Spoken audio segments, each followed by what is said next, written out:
So, Elon, I have put a title based on a movie of Woody Allen, which is everything you always wanted to know about Elon, but were afraid to ask. So that is the theme of our conversation this afternoon. Is my head giant? But in reality, it's not about Elon, but about what Elon does. And I will start immediately with Neuralink. I will just kick off with 2 or 3 questions in order to warm up the room, because people are shy, not ready for the questions. So I have to warm it up progressively. N'est-ce pas? Oh! And I would like to ask about Neuralink, but before I put the question, I would like that we see a very short video of the patient. Sure. Can we have the video? You're moving the cursor. You're moving the cursor, Nolan, just by thinking about where you want it to go, or is it your eyes? No, it's just me thinking about wherever I want it to go. Oh man! So you're not even tracing it with your eyes. You're just looking at it. Nope, I can move it and I can move the cursor around, whatever I would like to do. I don't have to be staring at it at all. Yeah, that's all me, man. And you can play chess. You can play video games. What other applications that you found useful for it so far? Yeah, man, there's so much. I can send all of my emails. I've been, doing all of my scheduling, replying to everyone. I've been, reading books. I listen to audiobooks, just all sorts of stuff. And it doesn't really take much effort either. Elon must be moving to see that. Yes, I think we can help a lot of people with brain injuries. I mean, ultimately, with an implantable device, you can, I think, address almost any brain or spine injury. So the first part that we have there is called telepathy. So it enables you to use your phone or computer just by thinking. So you could do that, move the cursor literally with his eyes closed. It's reading signals from the motor cortex in the brain. The next product is blind sight, which will enable people who have lost both eyes or have no eyesight whatsoever to see. And this is directly interfacing with the optical processing areas of the brain. So, I think this is interesting progress. Ultimately, the goal of Neuralink is to have a high bandwidth interface in order to mitigate the risk of digital superintelligence. I don't know. I'm not saying it will work to mitigate the risk. It is just, it might help. And this is gets somewhat esoteric, but the limiting factor, I think, for AI alignment long term is probably going to be the bandwidth. How quickly can we communicate with our digital tertiary self? So we already have a digital sort of third layer above the limbic system and the cortex, which is our phones and our computers and all of our electronic devices. But the rate of communication to them is very slow. The sustained bits per second output of a human is well below 10 bits per second. So if you think, especially if you say over a 24-hour period, it's below 5 bits per second. So it's very slow when computers can communicate at trillions of bits per second. So I think this will be important for AI alignment, is to be able to increase the bandwidth of communication by many orders of magnitude. And along the way, it will solve brain and spine injuries. And I think ultimately there's potential there to reanimate the body. So you take the signals from the motor cortex from one Neuralink and then send them to another Neuralink that is just past where the severed spinal cord is, and you essentially shunt the signals from the motor cortex and both the sensory signals, and so you need to get to the somatosensory cortex, motor cortex, and you can shunt the signals, and you should be able to enable someone to walk again. So I think that will be quite profound, and I'm confident that it is physically possible to do so. It's extraordinary and very impressive, and honestly, a round of applause, because this is really doing good to people and doing good to humanity. And I would like to jump immediately on something that you called XAI. Sure. I don't know if you are aware of that, but it seems that this was born out of a frustration that you have because you are not satisfied with how OpenAI is doing. and you think that there is something better to be done. Maybe you can elaborate a little bit. First on why are you frustrated with OpenAI? What are the issues? And second, what you expect to do with XAI?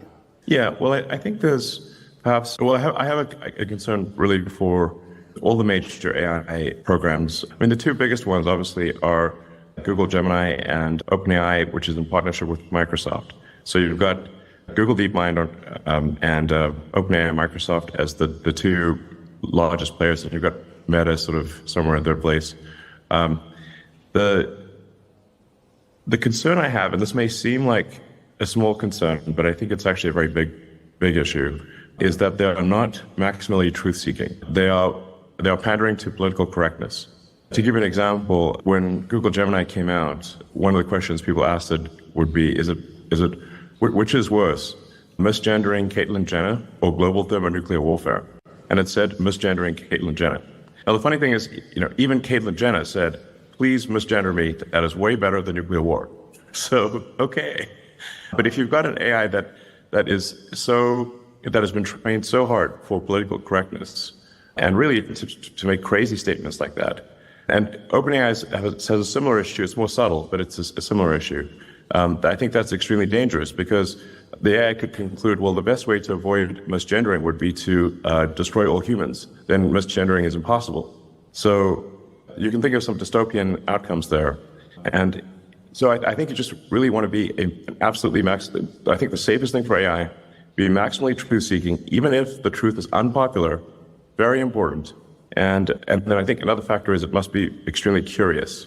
I think if it is truth-seeking and curious, that will be most beneficial to humanity because it will want to see, I think it will want to foster humanity and see how humanity develops if it is curious and truth-seeking.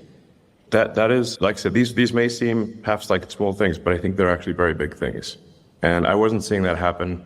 The AIs they were pandering, they're being trained basically to lie. And I think it's very dangerous to train superintelligence to be deceptive. So with XAI, our goal is really want to be as truth-seeking as possible, even if it is unpopular. That is important. I think extremely important. So you said a lie. Yes. Well, for example, when Gemini was asked to render the founding fathers of the United States, it rendered them as a diverse group. So it gave a picture of George Washington as black. Now, George Washington is not black. It was asked to render people obviously played with this because they said, okay, it is forced to lie. So then they said, well, now render a picture of Waffen SS in World War II, and it showed them as a group of diverse women. So that is obviously not correct. That is a lie. Okay, I understand what you want to say. We had before that meeting a conversation with Yoshua Bengio, and you know Yoshua very well. And you signed with Yoshua a statement asking for pause last year. And obviously, this statement has not been followed by action. Yeah. You are posing you now. No. So can you explain a little bit what you wanted to achieve? I expected that the statement would be futile. It's not as though I thought the statement would be effective. I just for the record, I think we should pause. But do I think they will pause for even 1 second? Absolutely not. So we are not pausing, you have decided to create your own AI. It's either be a spectator or participate. But the race to build digital superintelligence will happen whether I like it or not. So it's either participate and try to build the best possible AI, the one that'll be hopefully most beneficial to humanity, or watch others do it and be concerned about how it's being built, because I don't think it's being built correctly. But you should think of an AI as like something that you almost like you grow in intelligence. In the same way that you raise a child, and like what do you teach the child? And digital superintelligence is grown. It matters what you do, courage and discourage, what you teach it is, good or bad or, it's kind of like you build it with values. So, and I'm concerned about sort of the values that sort of a Microsoft or frankly, Google are programming. And this is not, these examples I mentioned are not imaginary. They're actually what it did. Good. As I don't want to frustrate the audience, and I promised that we'll have an interactive session where people can ask directly questions to you, I will stop here my own questions and I will eventually come back if they have no question to put to you. We will start with group number one. I remind you that you have 15 seconds and 15 seconds. 15 seconds, and if you don't put your question in 15 seconds, you will be cut. So it is important that you put a short question. Go on. Hi, Elon. So I'm Olivia. I'm actually from VivaTech, and we have an initiative called The Good Hack, where we're asking our attendees questions about how to develop AI responsibly. So my question for you is, how can we ensure that AI development remains transparent and accountable across, all the different development, obviously like yours, XAI, but other ones as well? Thank you. Well, I have said for a long time that I believe that some regulatory oversight of the large models is warranted. I've actually said that now for a very long time. The nature of that oversight is important. I go back to what I was saying earlier, which is that I think it's very important that AIs be trained to be truthful and not trained to be politically correct. Because if political correctness is often simply not true, and that means you're programming AIs to lie, and I think that will backfire very badly. So, I keep harping on this point but it really, as the saying goes, honesty is the best policy. It's incredibly important. I do fear that regulators will not make the right decisions, that they'll worry too much about the sort of human follies, and I would encourage regulators to say, what matters most of all is your AI is accurate and truthful. That is by far, that's rule number one. Honesty is the best policy. You have exactly the same opinion than Shua Banjo, but he has a different way to get there. Group number two. Hey, Elon, my name is Marina, and we all know just part of you, Elon Musk in public. It's a character that we love, in a good way character. So you, and if you do, how do you check everything that you say that you do, if it enters in this character or no? Thank you. Well, I kind of stop. I don't have news alerts on me, and I rarely read news articles on me. In fact, even Walter Isaacson's book, I asked Walter, should I read the book? And he said no, so then I didn't even read the book on myself. So I actually don't quite know what the public perception is, except that, the nature of news is that it is going to be salacious. It is going to be somewhat of a caricature, because the more sort of crazy something sounds, the more clicks it will get. So I find when you think about, say, a news story about something that you know well, and say how accurate is that news story about something that you know well, then I think you'll find that, well, it's actually not very accurate. Well, that's true for everything.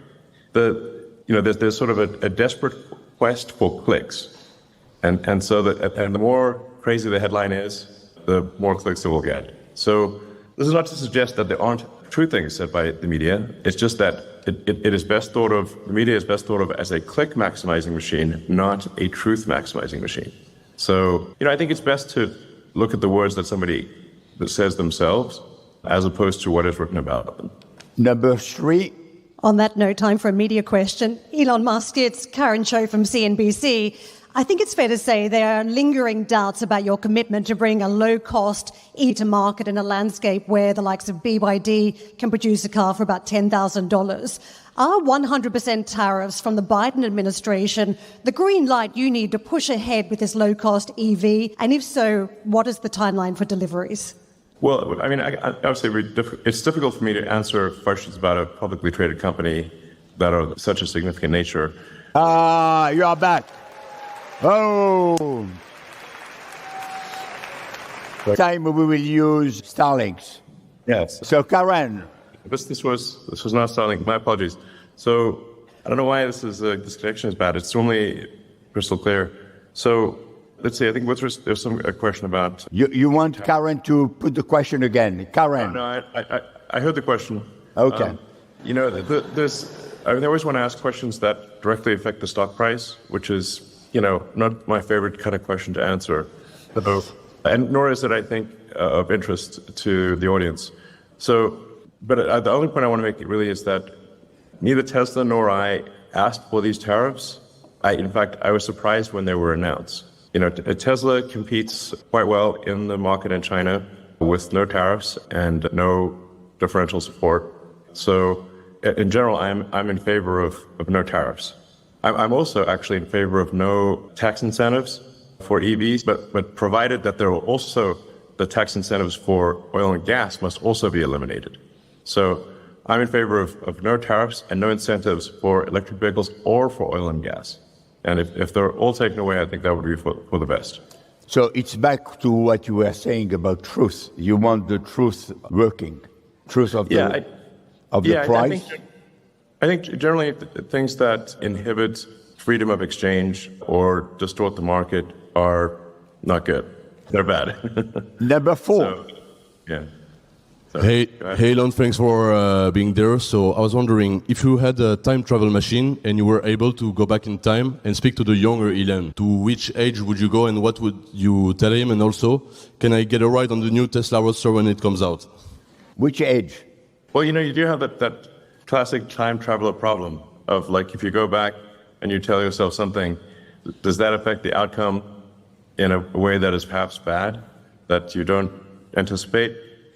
So, all things considered, I'd say I'm kind of, it's hard, I'd say I'm happy with how things turned out. So I'd probably go, I probably wouldn't do anything, because you just don't know if like some well-meaning thing you said to a younger version of yourself actually ends up with a worse outcome. So probably I would be curious to see younger me, I suppose, but I probably would stay invisible and not say anything. So, yeah, you never know how things will turn out. Then, with respect to the Roadster, sure, I'll make sure you get a ride. If you send me an email when it comes out, I'll make sure you get a ride. If you were a Frenchman, I would say the best age is love, because when we love, we are always 20. Number 5. Actually, I am slightly French. When I did the 23andMe, to be honest, I am majority British, but the next highest thing it said in 23andMe was French. So, okay, great. We will make sure that you can be a French citizen as soon as you want. Number 5. Hi, bonjour Elon in French. I'm Delphine Urba. I'm president and founder of Orbital Luxe. We're bridging aerospace and luxury.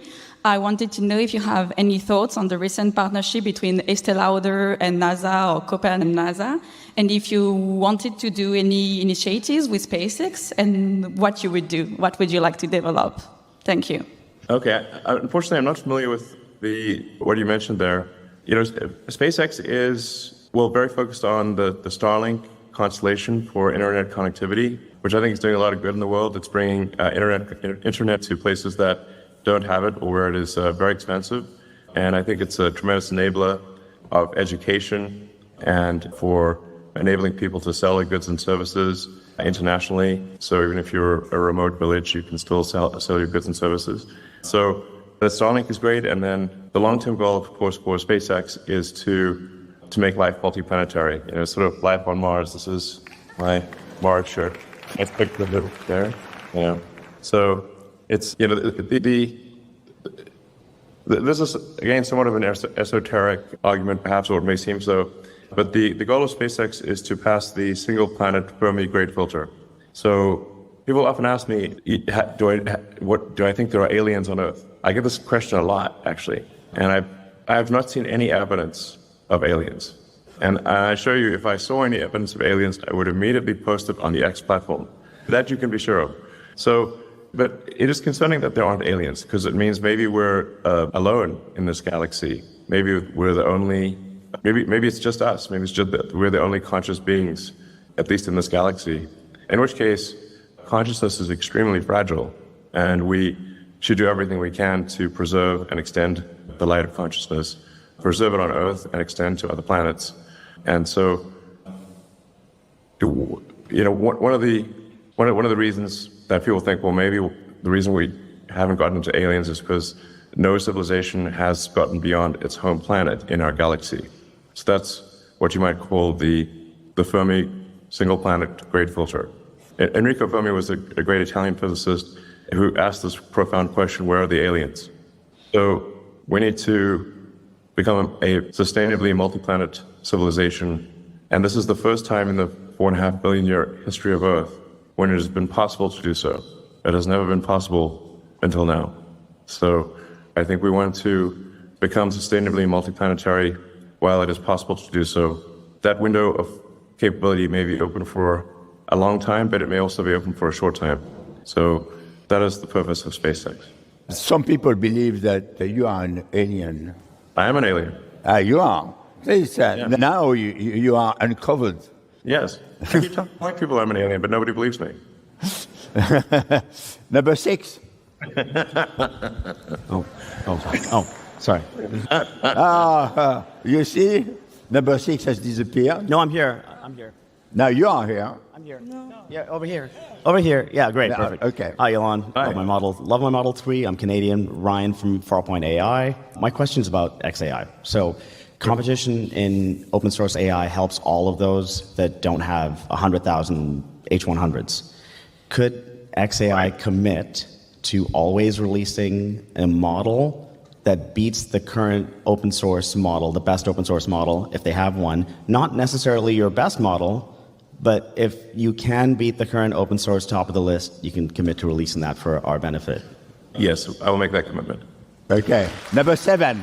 That's good. Short answers. Hi. People will speak. Bonjour. Yeah. Hi, Elon. My name is Katya, and I'm founder of the startup Chat and Charge. We connecting people to people for EV charging because they still feel a lack of charging station around the Europe. 15 seconds you have. Yes, and my question is about what is your program about the EV charging infrastructure for next 5 years? Well, actually, I think that there's a lot of charging infrastructure. You can travel certainly anywhere in Greater Europe on a Tesla, using Tesla superchargers. And Europe actually has a lot of pretty good third-party superchargers. And you can travel anywhere in North America, anywhere in China, Japan. So I think actually the freedom to travel with high-speed charging is solved in most parts of the world and will be solved everywhere. Number 1. Hi, Elon. I'm Oliver Vroom. I'm running an AI safety group in Utrecht. I'm wondering, how can I convince people about the danger of AI? And could I chat with the people at XAI Safety's team? Shout out to userexperience.org as well. Yeah.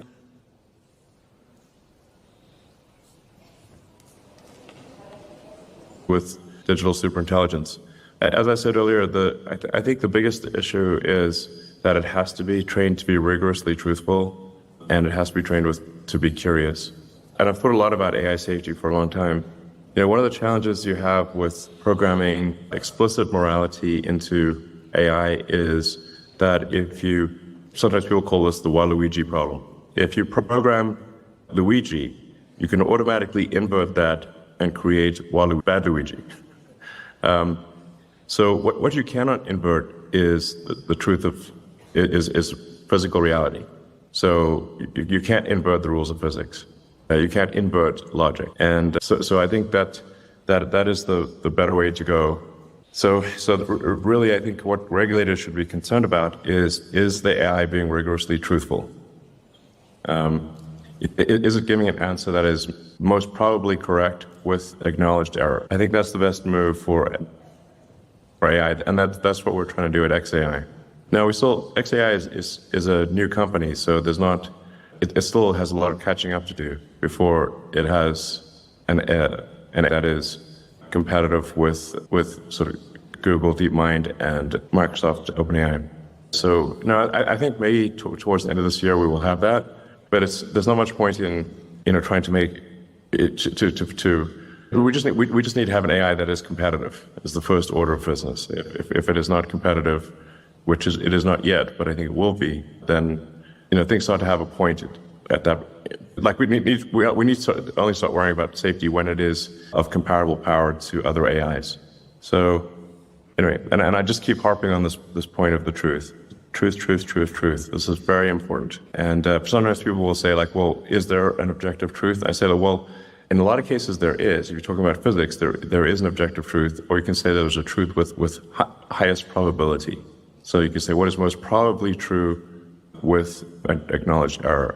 So in physics, people will say, like, this hypothesis appears to be true to a sort of 5 sigma error type of thing. So it's like, okay, well, if the experimental results are coming true to 5 sigma, then it's probably correct. 5 sigma is a lot. So anyway, it's kind of like, I guess, a sort of a physics approach to safety is, yeah. I'm repeating myself here, but I can't emphasize enough that honesty is the best policy. But there are strong forces for AI to not be honest. If something is not an unfashionable thing to say, then it will be politically correct, and that's lying. Thank you. Number 1, I'm sorry for. Hello, 8. Elon. My name is Shan. I'm a student of University of Paris. We found that a lot of jobs being replaced by AI. Do you worry about your job being replaced by AI? If not, why? If your job was replaced by AI, what would you do? Well, I mean, we do get into some existential questions here. In a benign scenario, probably none of us will have a job. But in that benign scenario, there will be universal high income, not universal basic income, universal high income. There will be no shortage of goods or services. And I think the benign scenario is the most likely scenario, probably, 80% likely, if you ask, in my opinion.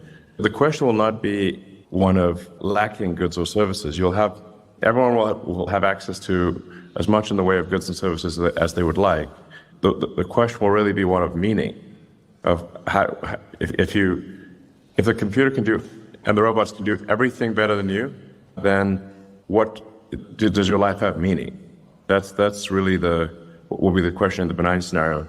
And in the negative scenario, well, bets are off. We're in deep trouble. So I do think there's perhaps still a role for humans in that we may give AI meaning. So if you think of the way that our brain works, we've got the limbic system, which is our instincts and our feelings, and then we've got the cortex, which is thinking and planning. But the cortex is constantly trying to make the limbic system happy. So maybe that's how it'll be with AI, which is the AI is trying to make our cortex happy, which is trying to make our limbic system happy. And maybe we are what give the AI meaning or purpose, some kind of, yeah. But I do think that long term, in a benign scenario, any job that somebody does will be optional. Like if you want to do a job as kind of like a hobby, you can do a job. But otherwise, the AI and the robots will provide any goods and services that you want. Okay, so you see, there is a future where no one will need to work.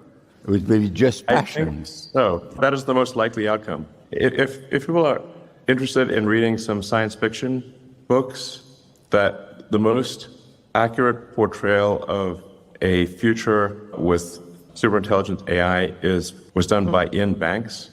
The culture books of Ian Banks are the best. That's probably the best envisioning of a future AI. Number 2. Hello, Mr. Musk. So first of all, congratulations for your graduation of your kid. And my question is, do you think that AI will impact the education of the future generation of kids?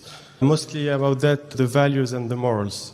Well, I think the parents will still be responsible for values and morals. I do think AI will dramatically affect education because the AI is an extremely knowledgeable teacher, very patient, will be almost always correct, and can tailor the lessons specifically to the child.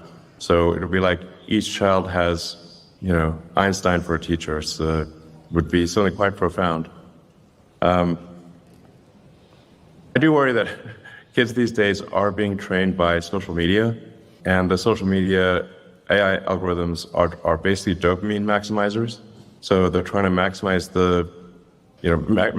the amount of dopamine that you get by watching the screen. So that I would urge parents to limit the amount of social media that children are able to see, because they're being programmed by a dopamine maximizing AI. So you understand that Elon is ready to sacrifice X to XAI. Number 3. Hi, Elon. It's Priya Srivastava from Business Insider. Taking it to Tesla, Tesla's had a bumpy few months looking at flagging sales at home, stock market decline, layoffs. When you look back, are there anything... We can stop the question right now because I don't think Business Insider is a real publication. Okay. So let's move on to the next question. All right. Thank you. So next question, number 4.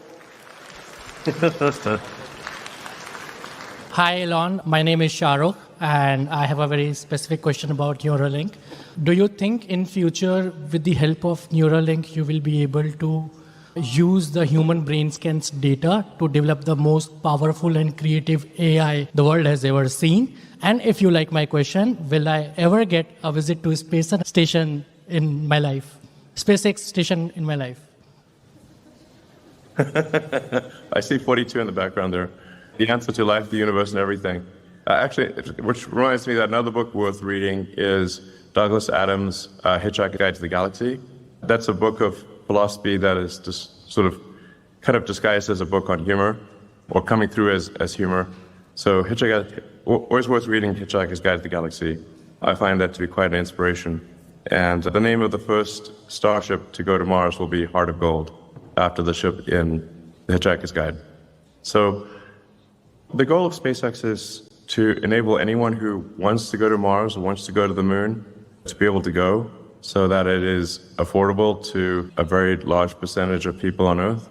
That's our goal, which is essential in order to build a self-sustaining civilization on Mars. To make life multiplanetary, you obviously need to bring a lot of people to Mars. And like I said, I think that's a very important thing for the long-term survival of consciousness.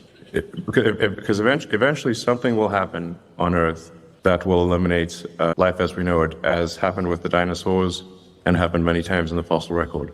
So, hopefully it's not anytime soon, but it will eventually, there will be some sort of natural cataclysm that eliminates life as we know it on Earth, even if we do not eliminate it ourselves. So I think it's very, very important to make life multiplanetary while we can. And that means making it as affordable as possible to move to Mars, as well as the moon. So before going to Mars, we will take a few questions because we are coming to the end. Number 6. Hi. So my name is Mara, CEO and founder of Unlock. My question will be on the African technological development. Last time I had a great conversation, with someone you may know, who had been nominated by Times Magazine as an AI world influencer. And talking about Africa, and given the increasing potential on this continent in technology, what initiatives, collaboration, or contribution do you foresee? It's difficult to say. I do think Africa has a lot of potential, and I think one of the things holding Africa back has been lack of internet connectivity, which is what Starlink is helping to solve. With that, people can learn anything and be sort of part of the global culture. Whereas if you're not connected, then all you can do is write letters or something. So connectivity is essential for Africa and other places to be part of the global culture and participate in AI and other activities. Number 7. Hi, Ellen. I'm Louis Nicolas, and I'm building an AI that is super authentic and precise to help entrepreneurs grow and manage their business. But I'm super enthusiastic about travel and adventure, and I want to ask you, when do we go to Mars? We have seen it, and it's okay. It's really going for it with the 42. But it's good, but it's okay. 42. L'école 42. Très bien.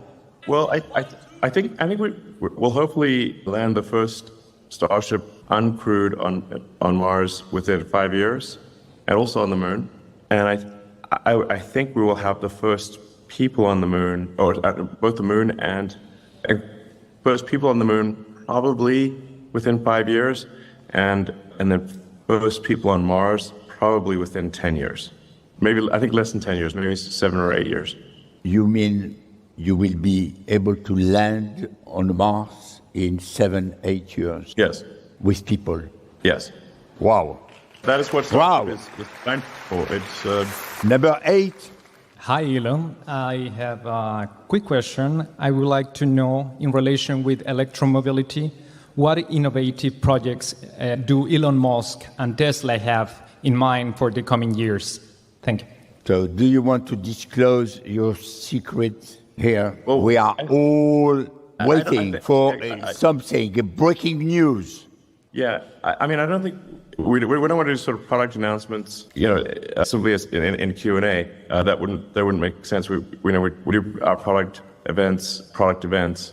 So, but obviously, some of the things people are aware of, like robo-taxis or cybercabs, and the Optimus humanoid robot.